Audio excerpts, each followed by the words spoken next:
Hello everyone, my name is Kumkum Gautam और आज हम साइटोस्केलेटन पार्ट सेकंड करने वाले हैं जिसमें इंटरमीडिएट फिलामेंट मैं आपको बताऊंगी। तो माइक्रोट्यूब्यूल ऑलरेडी मैं डिस्कस कर चुकी हूँ which is in part first. तो इसमें मैं आपको लिंक दे दूंगी, जिन बच्चों ने भी वो नहीं देखा है पहले वो देख लें। उसके बाद इंटरमीडिएट फिलामेंट अगर आप देखेंगे तो आपको रिलेट करके पढ़ना आएगा चीजों को। सो स्टार्ट करते हैं। ना देखो, अगर हमने माइक्रोट्यूब्यूल की जब कल बात करी थी तो माइक्रोट्यूब्यूल में मैंने बताया था तुम लोगों को कि जो डायामीटर होता है, डायामीटर कितना होता है 25 नैनोमीटर जो डायामीटर है वो हमारा देखने को मिलता है माइक्रोट्यूब्यूल में। जबकि हम इंटरमीडिएट फिलामेंट्स की बात करते हैं तो क्या होता है, ये जो माइक्रोट्यूब्यूल है, ठीक है, ये माइक्रोट्यूब्यूल हो गए। उसके बाद आता है इंटरमीडिएट फिलामेंट, उसके बाद आता है माइक्रोफिलामेंट। माइक्रोफिलामेंट जिसमें एक्टिन की बात करी जाती है, एक्टिन की बात करी जाती है। ये जो होते हैं 25 नैनोमीटर के होते हैं, जबकि ये जो इंटरमीडिएट फिलामेंट है 8 से 11 नैनोमीटर के बीच में मिलते हैं, मतलब ये इंटरमीडिएट है बेटा। और माइक्रोफिलामेंट 8 नैनोमीटर अराउंड के और छोटे से देखने को मिल जाते हैं। तो ये जो सीक्वेंस है डायमीटर्स का वो तुम्हें पता होना चाहिए। सो डायमीटर्स बिटवीन 8 टू 11 नैनोमीटर। अब ये जो इंटरमीडिएट फिलामेंट होते हैं बहुत स्ट्रांग होते हैं, बहुत स्ट्रांग होते हैं। कल हमने माइक्रोट्यूब्यूल पढ़ा था, हॉलो होगा, ठीक है, लेकिन ये कैसा होगा, स्ट्रांग होगा, फ्लेक्सिबल भी होगा, वेरी इंपॉर्टेंट। स्ट्रांग के साथ साथ फ्लेक्सिबल होगा। रोप लाइक फाइबर्स होते हैं that provide a mechanical strength to the cell. अब इनका जो काम है सिर्फ मैकेनिकल स्ट्रेंथ प्रोवाइड करना है, दैट इज इंपॉर्टेंट, इसको ध्यान में रखना है। इंटरमीडिएट फिलामेंट का काम होता है मैकेनिकल स्ट्रेंथ प्रोवाइड करना सेल्स को। Now they are not directly involve in cell movement. Cell movement में इनका डायरेक्टली कोई रोल देखने को नहीं मिलता है। They do not exhibit the dynamic behaviour. मतलब क्या हुआ कि तुमने कल देखा होगा जब हमने माइक्रोट्यूब्यूल की बात करी थी, ठीक है, उसमें एक प्लस एन था, एक माइनस एन था। प्लस एन पे जीटीपी बाउंड रहता था, यहाँ पे तुम्हारा जीडीपी बाउंड रहता था। पॉलीमराइजेशन होता था, डी पॉलीमराइजेशन होता था।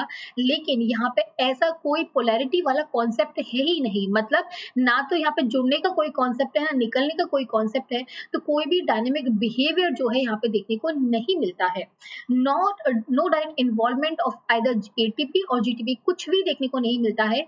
ना तो पोलैरिटी देखने को मिलेगी, ना डायनेमिक बिहेवियर देखने को मिलेगा, ना इन्वॉल्वमेंट ऑफ एटीपी और जीटीपी देखने को मिलेगा। कुछ भी ऐसा देखने को नहीं मिलेगा जो हमें माइक्रोट्यूब्यूल में देखने को मिला था। तो इंटरमीडिएट फिलामेंट जो है मैकेनिकल स्ट्रेंथ प्रोवाइड करता है, डायमीटर 8 टू 11 नैनोमीटर का होगा। और इसके अंदर कुछ भी ऐसा कुछ देखने को नहीं मिलता है जो माइक्रोट्यूब्यूल में देखने को मिला था। Now intermediate filament tend to less sensitive to chemical agents. माना कि अगर हम कभी भी जो बहुत ये सारी साइटोस्केलेटन को निकालते हैं जिसमें तुम्हारा माइक्रोट्यूब्यूल है, माइक्रोफिलामेंट है, इंटरमीडिएट फिलामेंट है, और हमें इसको केमिकल एजेंट से ट्रीट कराते हैं ट्रीट कराते हैं, तो ये भी अफेक्टेड होगा, ये भी अफेक्ट होगा। लेकिन इंटरमीडिएट फिलामेंट जो होता है लेस सेंसिटिव होता है इस चीज को लेके, मतलब रेजिस्टिव होगा, वो ज्यादा उस पर इफेक्ट नहीं डालेगा। Okay, now treatment of the cell with ionic detergent. अब क्या हुआ कि हमने साइटोस्केलेटन को लिया, पूरे तीनों को लिया, और लेने के बाद में हमने क्या करा, एक आयनिक डिटर्जेंट लिया, आयनिक डिटर्जेंट लिया और उससे इसका ट्रीटमेंट करवाया। अब जस्ट अबाउट एवरीथिंग, मतलब सब कुछ बाहर निकल के आ जाएगा, सब कुछ टूट जाएगा, सब कुछ बाहर निकल के आ जाएगा। लेकिन जो इंटरमीडिएट फिलामेंट है, बिकॉज ऑफ इनसॉल्युबिलिटी, वो आयनिक डिटर्जेंट में इनसॉल्युबल होते हैं, इसलिए वो वहां से एक्सट्रैक्ट नहीं कर सकते हैं। तो आयनिक डिटर्जेंट डाल दो, चाहे केमिकल एजेंट डाल दो, इतना ज्यादा इफेक्ट नहीं देखने को मिलता है। Intermediate filaments are controlled. अगर तुम्हें देखना है कि इंटरमीडिएट फिलामेंट को कंट्रोल कैसे किया जाता है, तो किस चीज से किया जाता है, इंटरमीडिएट फिलामेंट को किया जाता है काइनेसिस वाली प्रॉपर्टी से। बेसिकली जब इंटरमीडिएट फिलामेंट्स को फॉस्फोराइलेट कर दिया जाता है, ठीक है, तो यहाँ पे डिसअसेंबली हो जाती है, डिसअसेंबली हो जाती है। और जब इनको डीफॉस्फोराइलेट कर दिया जाता है, मतलब अगर इंटरमीडिएट फिलामेंट के ऊपर कोई भी फॉस्फोराइलेशन हो जाता है तो वहां पे इनकी डिसअसेंबली हो जाती है। जबकि कोई भी अगर फॉस्फोराइलेशन ग्रुप नहीं होगा तो ये प्रॉपर्ली वहां पे काम करने वाले हैं। तो अगर इनको कंट्रोल करना है तो हम फॉस्फोराइलेशन और डीफॉस्फोराइलेशन प्रोसेस से यहाँ पे कंट्रोल कर सकते हैं, और कोई भी तरीका नहीं है। अगर कोई भी नया बच्चा है तो प्लीज सब्सक्राइब कर ले चैनल को फॉर मोर वीडियोस। अब आते हैं टाइप ऑफ इंटरमीडिएट फिलामेंट्स। अब ये 6 टाइप हैं, तुम्हें पता होना चाहिए क्वेश्चन कहाँ से आता है और कैसे चीजों को पूछा जाता है। देखो, एसिडिक केराटिन्स हो गए और न्यूट्रल और बेसिक केराटिन्स हो गए। ये पहला और सेकंड है, वेरी इंपॉर्टेंट, डायरेक्टली पूछा जाता है बेसिक केराटिन कौन सा टाइप है, सेकंड टाइप है। अब ये जो केराटिन होते हैं, हार्ड केराटिन हो सकता है या फिर सॉफ्ट हो सकता है। हार्ड केराटिन में जैसे तुम्हारे नेल्स हो गए हैं, ठीक है, हूफ्स हो गए हैं, सारे हार्ड केराटिन में आते हैं। सॉफ्ट जो होता है वो भी तुम्हारा केराटिन जो है देखने को मिलेगा। अब पहला जो है एसिडिक है, सेकंड जो है बेसिक है। दोनों के दोनों एपिथेलियल सेल में साइट ऑफ एक्सप्रेशन होता है। वेरी इंपॉर्टेंट, ये लोकेशन पूछी जाती है। साइट ऑफ एक्सप्रेशन क्या है दोनों का, वो तुम्हारा एपिथेलियल सेल्स में देखने को मिलता है। नेक्स्ट थर्ड आता है विमेंटिन। विमेंटिन हो गया इसमें, डेस्मिन हो गया है, ग्लायल फिब्रिलरी एसिडिक प्रोटीन हो गया है, पेरिफेरिन हो गया है। ये ज्यादा इतना इंपॉर्टेंट नहीं है, लेकिन विमेंटिन का पता होना चाहिए कहाँ पे पाया जाता है, ये क्वेश्चन आ सकता है। तो जितने भी तुम्हारे फाइब्रोब्लास्ट होते हैं या फिर डब्ल्यूबीसीज होती हैं, वहां पे तुम्हारा विमेंटिन का रोल देखने को मिलता है। आई थिंक डेस्मिन का सबको पता होगा, डेस्मोग्लोबिन सबको पता होगा। तो डेस्मिन जो है बेसिकली तुम्हारे मसल सेल्स में देखने को मिलता है। ग्लायल फिब्रिलरी एसिडिक प्रोटीन है तो कहाँ पे देखने को मिलेगा, ग्लायल सेल्स में देखने को मिलेगा।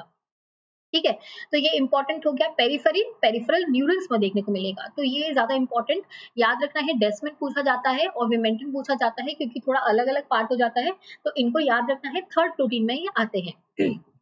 फोर्थ टाइप ऑफ प्रोटीन क्या बोला जाता है, न्यूरोफिलामेंट प्रोटीन। ऑब्वियसली जब हम न्यूरो की बात करें तो मतलब ये न्यूरॉन्स में देखने को मिलता होगा, न्यूरॉन्स में देखने को मिलता होगा। इसके नाम याद होने चाहिए, LMH। ठीक है, ठीक है, LMH जो है, NF मतलब हो गया neurofilament L, neurofilament M, neurofilament H। तीनों के तीनों तुम्हारे न्यूरॉन्स में देखने को मिलते हैं। वेरी इंपॉर्टेंट, लोकेशन याद होने के साथ साथ नाम होना चाहिए, LMH, LMH। Okay, now alpha internexin, ये भी न्यूरॉन्स में देखने को मिलेगा। उसके बाद आता है फिफ्थ वाला, वेरी इंपॉर्टेंट। यहाँ से तो क्वेश्चन हजार बार पूछा गया है और यही बहुत ज्यादा एक प्रोमिनेंट जगह है जहाँ पे एग्जामिनर अपनी नजर डालता है। न्यूक्लियर लेमन्स जो होते हैं बेटा, ये जो तीन टाइप के होते हैं, A, B और C, तीन टाइप के होते हैं। और ये कहाँ मिलते हैं, न्यूक्लियस में मिलते हैं। बेसिकली जो न्यूक्लियस का ठीक है एनवेलप बनता है, यहाँ पे न्यूक्लियर लेमिना बनाने का काम जो कौन करेगा, ये न्यूक्लियर लेमिन्स यहाँ पे काम करते हैं। वेरी इंपॉर्टेंट, इसको मैं पूरी डिटेल में तुम्हें समझाऊंगी, तुम्हारी चीजें यहाँ से क्लियर हो जाएंगी। ओके, फिर आते हैं नेस्टिन। सिक्स वाला है नेस्टिन, जो स्टेम सेल्स में देखने को मिलता है, specially central nervous system, CNS में तुम्हारा ये देखने को मिलेगा। तो ये इंपॉर्टेंट है। न्यूक्लियर लेमिन्स हम बिल्कुल डिटेल में डिस्कस करने वाले हैं इनको। नाउ इंटरमीडिएट फिलामेंट, अब स्ट्रक्चर कैसा होता है, पहले ये देखना है स्ट्रक्चर कैसा होता है। इंटरमीडिएट फिलामेंट का जो पॉलीपेप्टाइड होता है, क्योंकि ऑब्वियसली कोई भी अगर कोई भी सीक्वेंस फॉर्मेशन हो रहा है तो पॉलीपेप्टाइड से बनता होगा। पॉलीपेप्टाइड मतलब क्या हुआ, number of amino acid will come together and with the help of peptide bond they will form a polypeptide. ठीक है, पॉलीपेप्टाइड का फॉर्मेशन यहाँ पे देखने को मिलेगा। अब इसमें डाइवर्स अमाइनो एसिड सीक्वेंसेस होंगे, डाइवर्स अमाइनो एसिड सीक्वेंसेस होंगे। अब इसमें क्या होता है, नॉर्मली जो इनका स्ट्रक्चरल ऑर्गेनाइजेशन होता है बिल्कुल सिमिलर लुकिंग फिलामेंट की तरह होता है। अब कैसे होता है हम एक बार ये देख लेते हैं। ओके, एक सेकेंड, हाँ देखो, ये तुम्हारा स्ट्रक्चर होता है जिसमें एक सेंट्रल रॉड डोमेन होगा। ये सेंट्रल रॉड डोमेन है बेटा। इसका एक टर्मिनल होता है एन टर्मिनल, जो हेड रीजन जिसे बोला जाता है, और एक टर्मिनल होता है सी वाला जिसे टेल रीजन बोला जाता है। तो दिस इज इंपॉर्टेंट। तो ये पॉलीपेप्टाइड होता है एक, जिसमें बीच वाला सेंट्रल रॉड डोमेन होता है, एक एन टर्मिनल होता है, एक सी टर्मिनल होता है। ओके, नाउ ये क्या हो गया, सिंगल हो गया तुम्हारा, सिंगल इंटरमीडिएट फिलामेंट हो गया। मैंने बताया इनकी जो स्ट्रक्चरल फॉर्मेशन है वो बिल्कुल सिमिलर लगता है। मतलब क्या हुआ, यहाँ पे जो दूसरा वाला इंटरमीडिएट फिलामेंट है इसके पास आएगा और इस बीच वाले रीजन में क्या होगा, कॉइलिंग देखने को मिलती है, कॉइलिंग देखने को मिलती है। और तुम्हारा पैरेलल पैरेलल अलाइनमेंट देखने को मिलता है, पैरेलल अलाइनमेंट देखने को मिलता है। इसका मतलब क्या हुआ, जहाँ पे एन टर्मिनल था वहां पे भी एन टर्मिनल आएगा, जहाँ पे सी टर्मिनल था वहां पे सी टर्मिनल आ जाएगा। दोनों डायमर का फॉर्मेशन यहाँ पे कर लेंगे, डायमर का फॉर्मेशन यहाँ पे कर लेंगे। कैसे करते हैं ये वाला पार्ट देखो, ये एक एन टर्मिनल हो गया है, एक सी टर्मिनल हो चुका है। अब देखो ये दो पास में आए और तुम्हारा क्या बना है, टेट्रामर का फॉर्मेशन। अभी फिलहाल डायमर बना, अब क्या बनेगा, टेट्रामर का फॉर्मेशन होगा, जहाँ पे एन और सी, अब देखो ये एन और सी बिल्कुल अपोजिट में आ गई चीज। तो ये जो होता है तुम्हारा देखने को यहाँ पे मिलता है। अब ये डायमर हो गया है। अब टेट्रामर में क्या होता है, एंटी पैरेलल अरेंजमेंट देखने को मिलता है। इसका मतलब क्या हुआ, यहाँ पे जो डायमर एन टर्मिनल वाला था, अब उसके साथ कौन बाइंड करेगा, सी टर्मिनल वाला डायमर बाइंड करेगा। और यहाँ पे जो सी टर्मिनल वाला डायमर था वहां पे कौन बाइंड करेगा, एन टर्मिनल वाला डायमर बाइंड करेगा, और टेट्रामर का फॉर्मेशन जो है यहाँ पे देखने को मिल जाएगा। अब ये जो प्रोटोफिलामेंट्स होते हैं अब ये क्या बनाते हैं, प्रोटोफिलामेंट बनाता है, एक प्रॉपर फिलामेंट का फॉर्मेशन करता है। तो ये एक एन टर्मिनल वाला हो गया, एक सी टर्मिनल वाला हो गया, ये तुम्हारा एक सी टर्मिनल वाला हो गया, एन टर्मिनल वाला हो गया। तो ये पूरे मिलके क्या बनाते हैं, तुम्हारा प्रोटोफिलामेंट का फॉर्मेशन करेंगे। नाउ दीज प्रोटोफिलामेंट मतलब 8 जो प्रोटोफिलामेंट है साथ में आएंगे और एक कंप्लीट इंटरमीडिएट फिलामेंट का फॉर्मेशन यहाँ पे करा जाएगा, कंप्लीट इंटरमीडिएट फिलामेंट यहाँ पे बनाया जाएगा।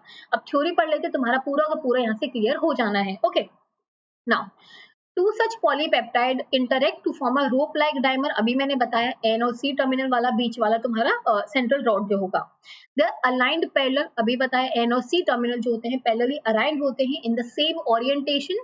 द डाइमर हैज पोलैरिटी, एक एंड जो होगा सी टर्मिनाई बोला जाएगा और दूसरा जो होगा एन टर्मिनाई बोला जाएगा। इसका मतलब ये नहीं है मैं पोलैरिटी की बात कर रही हूँ, यहाँ पे कोई भी प्लस और नेगेटिव वाला कंडीशन नहीं है, सिर्फ मैं आपको ये पोलैरिटी किस बेसिस पे है कि सी टर्मिनल कौन सा है और एन टर्मिनल कौन सा है।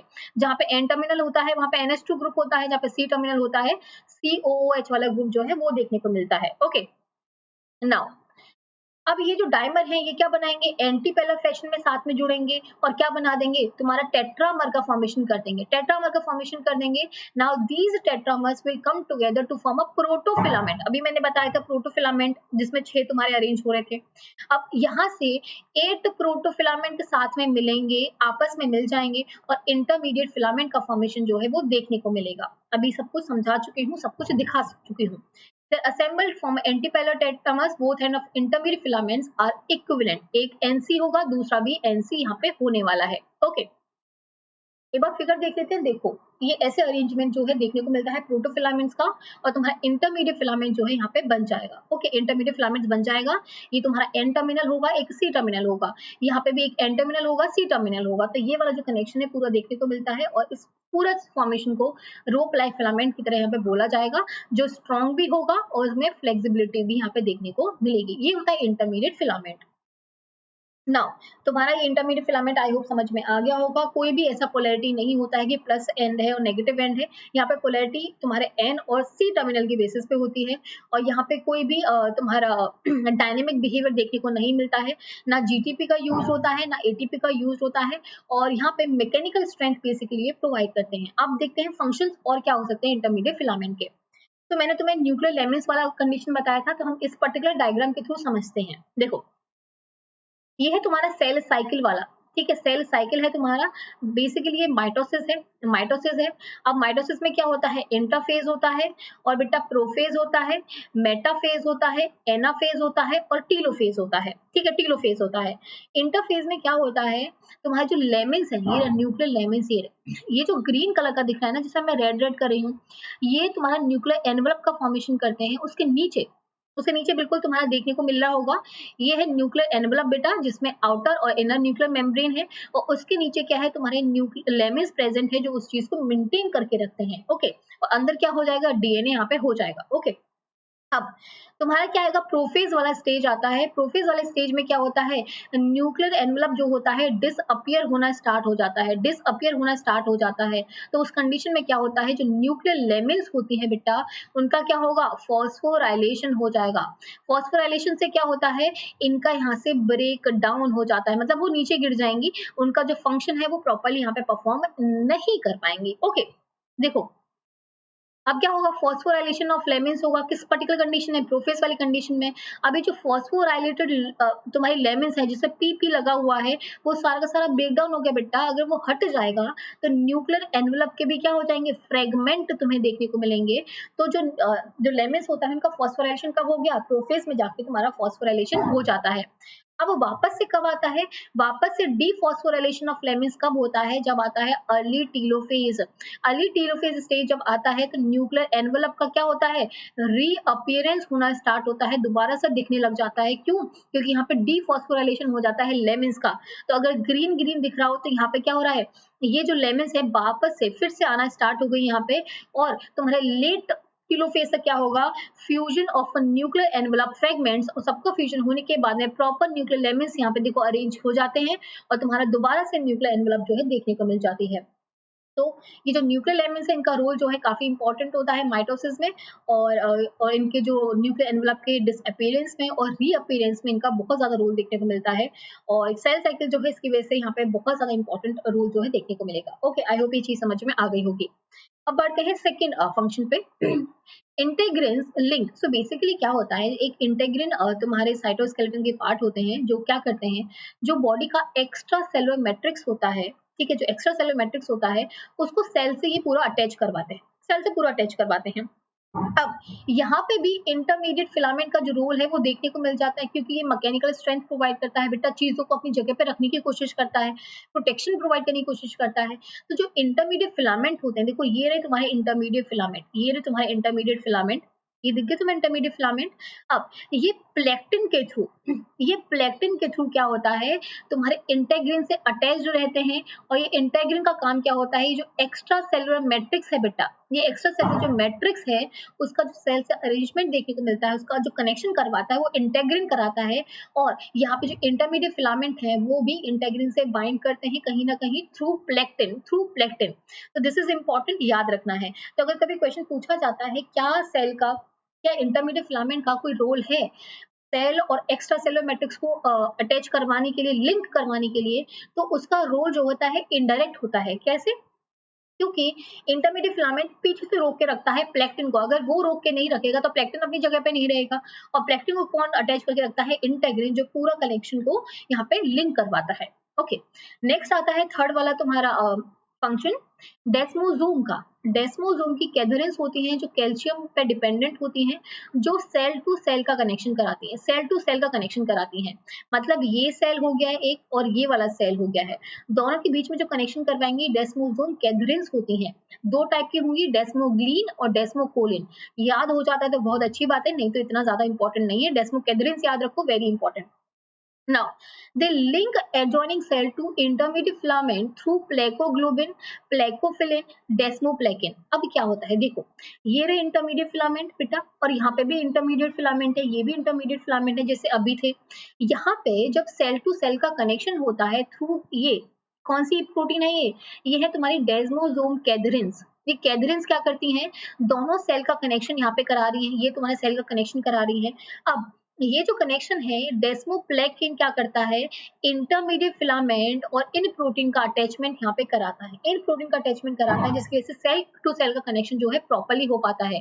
अगर यहाँ पे तुम्हारा इंटरमीडिएट फिलामेंट नहीं होगा तो क्या इस चीज को रोक पाएगा, नहीं रोक पाएगा। तो ये जो इंटरमीडिएट फिलामेंट है इनका रोल यहाँ पे देखने को मिलता है। तो ये है तुम्हारे फंक्शंस इंटरमीडिएट फिलामेंट के। और प्लीज चैनल को सब्सक्राइब कर लें अगर कोई बच्चा नया आया है। और एक और चीज बस बतानी है तो चीजें वहां से तुम्हारी पूरी तरह कवर हो जाएंगी। देखो ये रहा न्यूक्लियस, अगर तुम देखोगे ये न्यूक्लियस है, न्यूक्लियस के पास में जो तुम्हारे एक्स्ट्रासेलुलर मैट्रिक्स में बहुत से साइटोस्केलेटन पड़े हुए हैं, वहां पे एक इंटरमीडिएट फिलामेंट भी होता है। देखो ये रहा intermediate filament. Okay, now disease related to it. तो इंटरमीडिएट फिलामेंट से जो डिजीज रिलेटेड है थोड़ी कुछ ज्यादा इंपॉर्टेंट है, ज्यादा इंपॉर्टेंट नहीं है ये वाली चीजें। ये कभी कभी क्वेश्चन पूछे जाते हैं तो वही मैंने डाल दिए यहाँ पे। एपिडर्मोलाइसिस बुलोसा सिंप्लेक्स, ईबीएस, ईबीएस। अब एपिडर्मो से पता चल रहा होगा, एपिडर्मिस मतलब ऊपर वाली लेयर हो गई है तुम्हारी। तो अगर स्किन पे कभी भी ब्लिस्टर्स हो जाते हैं, डेवलप ब्लिस्टर्स हो जाते हैं स्किन पे, तो उसमें क्या होता है, केराटिन जो जीन था जो हमने पढ़ा था, कौन सा एसिडिक केराटिन हमने फर्स्ट वाला पढ़ा था, और बेसिक केराटिन जो था, न्यूट्रल केराटिन जो था सेकंड टाइप का था। तो अगर इनके जीन में कभी म्यूटेशन हो जाता है तो जो स्किन है उससे ब्लिस्टर्स हो जाते हैं और डिजीज को बोला जाता है एपिडर्मोलाइसिस बुलोसा सिंप्लेक्स। ओके, पहले तो ये कंडीशन हुई है। सेकंड कंडीशन क्या है, अगर जो न्यूरोफिलामेंट्स है, अभी मैंने बताया था न्यूरोफिलामेंट जो है वो तुम्हारे टाइप में फोर्थ टाइप में आते हैं, जहाँ पे क्या होता है, अगर ये न्यूरोफिलामेंट ज्यादा अमाउंट में प्रोड्यूस होने लग जाए, मतलब इनका एग्रीगेशन बहुत ज्यादा अमाउंट में होने लग जाता है, तो बहुत सारे डिजेनरेटिव, न्यूरो डिजेनरेटिव डिसऑर्डर हो जाते हैं, जैसे एएलएस हो गया है बेटा, या फिर पार्किंसंस डिजीज हो गया जो बहुत कॉमन है। तो अगर कभी क्वेश्चन पूछा जाता है तो इस चीज को भी याद रखना है। क्यों, अगर बहुत ज्यादा एग्रीगेशन हो जाएगा न्यूरोफिलामेंट्स का, तो वहां पे एक्सोनल जो ट्रांसपोर्ट होता है, जो तुम्हारे जितने भी न्यूरो जो है वहां पे काम कर रहे होते हैं और आगे इंफॉर्मेशन को पहुंचा रहे होते हैं, वो ब्लॉक हो सकती है। और वो अगर ब्लॉक हो सकती है तो तुम्हारी जो न्यूरॉन्स है उनकी डेथ हो जाती है और बाद में पार्किंसंस या फिर एएलएस डिजीज जो है वो यहाँ पे कॉज हो जाती है। ये क्वेश्चन तुम्हारे CSR में पूछा गया है, इसलिए मैंने यहाँ पे एक लिख दिया है, तो ध्यान में रखना है इसको। अगर इंटरमीडिएट फिलामेंट का कोई भी माल फंक्शन हो जाता है, कोई भी माल फंक्शन हो जाता है, मतलब वो प्रॉपर्ली काम नहीं कर पाते हैं, उस पर्टिकुलर कंडीशन में क्या होता है, वो रेजिलियंस कॉज कर देते हैं। The capacity to recover quickly of the compression force, अगर इनका माल फंक्शन हो जाए, क्यों, बहुत ज्यादा स्टिफ होते हैं, ठीक है, स्टिफ होते हैं, फ्लेक्सिबल होते हैं, ठीक है, फ्लेक्सिबल होते हैं, उसके बाद मैकेनिकल स्ट्रेंथ प्रोवाइड करते हैं, तो अगर माल फंक्शन हो जाता है इंटरमीडिएट फिलामेंट का, तो रेजिलियंस यहाँ पे कॉज हो सकता है ऑफ द कंप्रेशन फोर्स, तो इसको भी याद में रखना है। ओके, नाउ अब एक बार हम जो कल साइटोस्केलेटन पढ़ा था और जो आज पढ़ा है, दोनों में डिफरेंस देखते हैं और चीजों को यहाँ पे पूरा खत्म करते हैं, तो पूरा तुम्हारे क्लियर हो जाएगा दिमाग में, ये पूरा एंड तक एक चीज भूलनी नहीं चाहिए, क्योंकि ये सबके लिए इंपॉर्टेंट है। माइक्रोट्यूब्यूल जो होता था, कल बताया था, जीटीपी बाउंड होता है, अल्फा बीटा ट्यूबुलिन होती है, बीटा जो होता है पॉजिटिव होता है, पॉजिटिव एंड पे बीटा ट्यूबुलिन होता है, पोलैरिटी होती है। जीटीपीएस एंजाइम काम करती है, मोटर प्रोटीन जो होती है काइनेसिन और डाइनिन होती है। यहाँ पे तुम्हारे माइक्रोट्यूब्यूल एसोसिएटेड प्रोटीन्स होती हैं, स्टिफ था, हॉलो था, इनएक्सटेंसिबल ट्यूब था, 25 नैनोमीटर आउटर डायमीटर था, सारे यूकेरियोट्स में देखने को मिलता है, और ये सपोर्ट करता है, इंट्रासेलुलर ट्रांसपोर्ट कराता है, सेल ऑर्गेनाइजेशन कराता है, और साइटोप्लाज्म में ये देखने को मिलता है। अब आते हैं इंटरमीडिएट फिलामेंट पे। Approx 70 different proteins like incorporated as tetramers, very important. देखो मैंने बताया था जो डायमर्स हैं और जो टेट्रामर्स हैं वो एक जैसे रखते हैं, तो बहुत सारी प्रोटीन जो है साथ में आ जाती हैं। यहाँ पे तुम्हारा क्या होगा, अल्फा और बीटा साथ में मिलकर करेंगे, यहाँ पे 10-70 से ज्यादा डिफरेंट प्रोटीन साथ में काम कर सकती हैं, तो ये इसकी क्वालिटी होती है। और साइट ऑफ इनकॉर्पोरेशन इंटरनल होता है, कोई भी पोलैरिटी नहीं होती है, कोई भी एंजाइमेटिक एक्टिविटी देखने को नहीं मिलती है, कोई भी मोटर प्रोटीन नहीं होगा। मेजर ग्रुप जो होता है प्लेकिन्स का होता है, डेस्मोप्लेकिन्स हो गया है, तो ये यहाँ पे इनका अटैचमेंट जो है देखने को मिलता है। टफ होता है, फ्लेक्सिबल होता है, एक्सटेंसिबल फिलामेंट है। ओके, 10 to 12 नैनोमीटर डायमीटर का होगा, एनिमल्स में देखने को मिलता है, स्ट्रक्चरल सपोर्ट प्रोवाइड करेगा, मैकेनिकल स्ट्रेंथ प्रोवाइड करेगा। दिस इज इंपॉर्टेंट, यहाँ से क्वेश्चन पूछा जाता है। अब एक क्वेश्चन समझ में आना चाहिए, जब हम इंटरमीडिएट फिलामेंट की बात कर रहे हैं, तो ये तुम्हारे साइटोप्लाज्म में भी था, क्योंकि साइटोस्केलेटन का फॉर्मेशन करा है, साथ के साथ हमने देखा न्यूरोफिलामेंट को देखा, तुम्हारे लेमिस को देखा, ये कहाँ पे होते हैं बेटा, ये न्यूक्लियस में देखने को मिलते हैं, न्यूक्लियस में देखने को मिलते हैं, तो ये जो है साइटोप्लाज्म में भी मिलता है और न्यूक्लियस में भी मिलता है, तो ये भी याद रखना है। तो आई होप ये दोनों चीजें कवर हो गई होंगी प्रॉपर्ली, यहाँ से क्वेश्चन करने हैं तुम्हें, और मैं भी यहाँ पे कराऊंगी, तो तुम्हारा चीजें जो है यहाँ से कवर हो जाएंगी। Okay, so please like the video, share कर दीजिए और सब्सक्राइब कर लें, जिससे जितनी भी वीडियोस आए वो आप जल्दी जल्दी देख पाएं। और ये जो चैनल है वो सबके लिए है, CSI के लिए भी यहाँ पे वीडियोस हैं, UP HESC assistant professor, I think सबका इन दोनों का सिलेबस बिल्कुल सेम होता है, तो अगर मैं इसके लिए पढ़ा रही हूँ CSIR के लिए या यूपी HESC के लिए, तो दोनों के लिए वो इम्पोर्टेंट हो जाता है। ओके, यूपीपीएससी वाला जोलॉजी वाला जो प्रिपेयर कर रहा है, और कुछ बॉटनी के कॉन्सेप्ट भी पढ़ाऊंगी, तो बॉटनी वाले बच्चे वहां से फायदा ले सकते हैं। आरपीएससी असिस्टेंट प्रोफेसर के लिए ये इंपॉर्टेंट रहेगा, पीजीटी बायोलॉजी, जीआईसी बायोलॉजी, और अगर कोई भी बच्चा जो है केवीएस या एनवीएस के लिए दे रहा है, तो उसके लिए भी यहाँ पे हेल्पफुल होने वाली है, तो अलग से मैं वीडियोस में प्लेलिस्ट में डाल देती हूँ। और जो कॉमन वीडियोस होती हैं, जो इसमें भी आता है और इसमें भी आता है, तो वो मैं कॉमन एक प्लेलिस्ट बना दिया है, तो उसमें कॉमन वाले मैंने डाल दिए हैं। ओके, तो अगर कोई भी प्रॉब्लम आती है आप कमेंट बॉक्स में कमेंट कर सकते हैं, और मैं पक्का से रिप्लाई करूंगी। तो thank you so much, thank you.